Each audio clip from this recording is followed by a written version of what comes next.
Okay, so this is part one of Malaysia. We're currently in Kuala Lumpur. That was our Airbnb host showing us around, but we got here at about 4 in the morning because our flight was delayed, and we got up about 12. We haven't had breakfast, dinner, lunch, anything, so we're going to head to a restaurant and grab some nice Malaysian food. This restaurant was recommended to us by our B&B host, and I just want to show you the menu. So these are dosas that look like this. So it's basically like a big pancake that tastes a little bit like a naan bread, and you have curry dips that come with it. You also have rotis, which is the same thing but kind of different, and then you have chapatis, and they are basically naan breads. You have lots of different curries, a lot more curries and drinks. Me and Lottie are going to stare at the menu for about half an hour, and then we'll let you know what we get. So this is the masala dosa. If you actually look inside, there's masala curry, and then you have different curry dips around here. Can you tell the camera which each one is what? I can try, yeah. Maybe I'll try some on a spoon. So this one, that doesn't look it, but it's so spicy. I don't know what's in that, I'm sorry. Just like a mild curry flavour.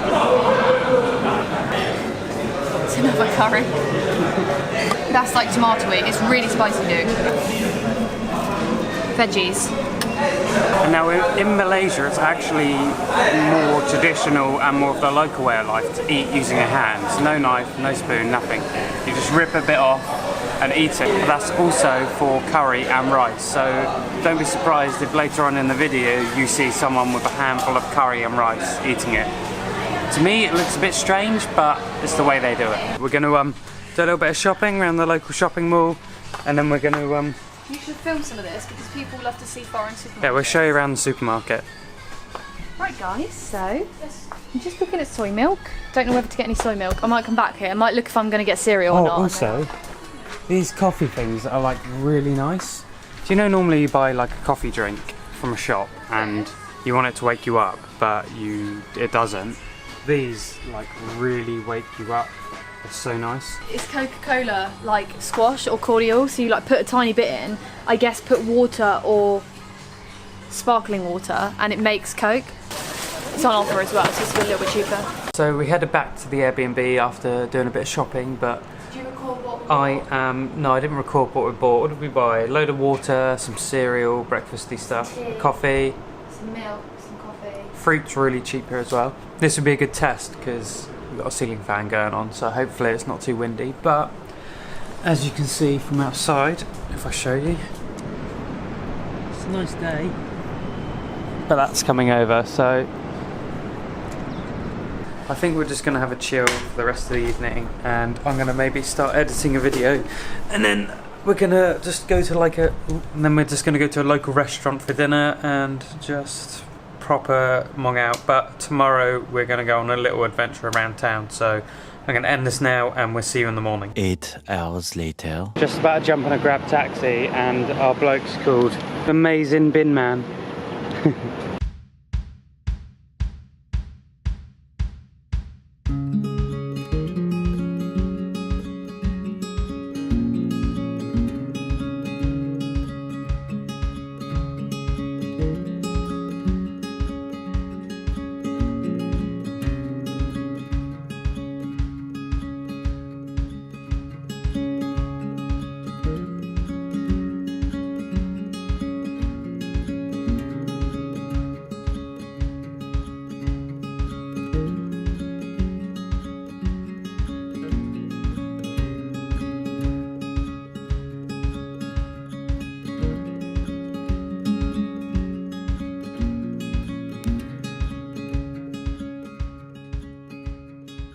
So it's our first full day in Malaysia, and we're most probably... Great place to start the vlog. We're most probably at the most like iconic location. That's what I think of when I think of Malaysia. Basically, for anyone that doesn't know, you've got one government building, well not government buildings, like general offices and just companies, whatever.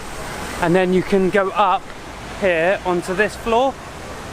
We've done it on a previous video actually. We've gone up here, and then there's also an observation deck on almost the top floor.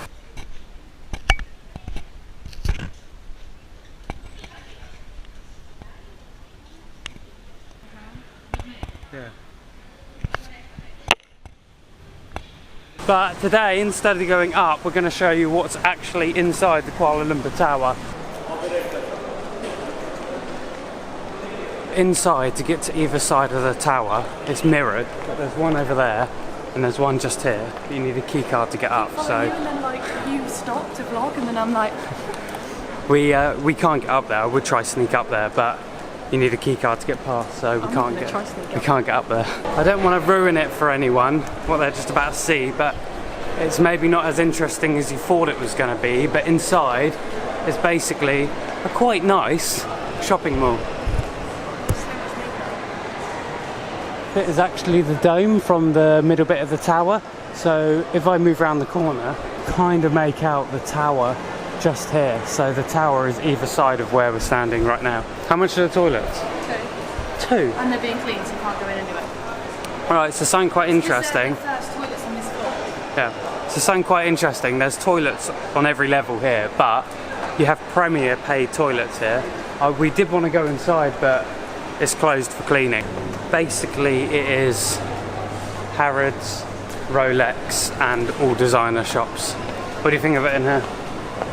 It's air-con. No, it's really nice, but it's quite expensive. But I like just having a little walk around. It's a window shop place. It's like, unless you're rich, you're not really going to do much shopping in here. But we've been stuck in here for ages. You can see over there, the shopping mall's like, the escalators are broken. I've been told by security I'm not allowed to film in here, so I've got to do it on the sly. But yeah, we're trying to get out because we want to go get some food. But I'll update you when we're out. Right, so we finally escaped the shopping mall. Our Airbnb host actually told us about a nice Vegetarian yeah, a nice vegetarian all you can eat buffet. So and I looked up on TripAdvisor, yeah, and it's got really good reviews, but it's got like it's got like 30 reviews, I think, so it must be not very well known. Yeah, so it seems more of like a local bit of advice, but it's behind a Chinese temple and it's Chinese food, so I don't know if it's anything to do with the temple. And there's no prices for anything. Apparently you just go with your bowl of food. It's like a canteen, I think. Yeah, but it's a canteen but without any prices, so you go and they charge you, not on weight, but like just a guesstimation of how much you've got on your plate. For anyone that's interested, the towers are just back there and we're walking in the direction of the Thai embassy, and there'll be a Chinese temple on your right. It's just behind there. You're just about to see the temple. Forest Hotel. So this is the Chinese temple. Oh, maybe they're not. I'm not sure where the food, well, I'm not sure where you can get the food, but we'll go in and ask. Through the entrance of the temple and down the side, fishies. And I think this is the restaurant down here. I just paid 7 ringgit, which is £1.24 at the current exchange rate. And I got some tofu scrambled, some eggplant, potato, noodles, this is like barbecue fake meat, and some steamed rice, more potatoes and some vegetables. So for £1.20 it's a big plate of food, and you can also do takeaways. You pay 50 cents for the box and then you can fill it with food, and obviously pay for the food as well. But it's a very good price. I haven't tasted it yet. Lottie has. What do you think? Yeah, it's really good. Really good. What did you get? About the same? Yeah. Lottie's was a little bit more expensive, but that's the size of mine and that's the size of Lottie's. So I don't know how they worked it out. The noodles are cheaper. Oh, the noodles cheaper? Yeah. That was so tasty. We actually got dinner from there as well. We got a takeaway in the back. We're going to have a look at this Chinese temple now, I think. This right here. And then we're going to be having a little bit of a stroll back. Oh wow, let's go in this way.